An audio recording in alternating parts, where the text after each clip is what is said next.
if it quacks like a duck, then what is it? What is it? That's right. It's a duck, but this duck is a nuclear duck. A few days after the nuclear deal was announced, he released his latest book. Here it is.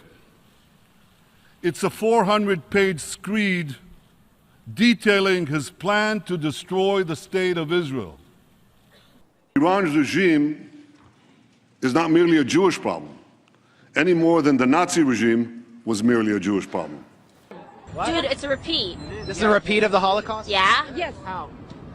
We're being persecuted again for the trillionth time ever. So we're fighting a second Nazi war against the Nazis. Yeah. We want to kill all Jewish people. It's a double of the Holocaust. The Israelis and the Saudis would love to see our money and our young men and women being killed to fight their enemies in Iran. Are you? When you look at the bottom line, who this benefits if it leads to military action against Iran, it only benefits the Israelis and Saudi Arabia. And there's a precedent for it. We've already fought 2 wars against Iraq in favor of Israeli interests and Saudi interests. So we're always being pushed to get our people killed for their interests. So I think it could happen another time. Why not? It's those military men and women. It's you now. It's coming to you now. Are you a patriot or are you not? Are you going to let your nation descend even further into the chaos and corruption that has been so sick and so twisted that it's destroying American lives as well as the rest of the world, to the tune of 22 American servicemen a day who are committing suicide? Are you going to sacrifice more of your American sons and daughters for Israeli wars, for Zionist wars?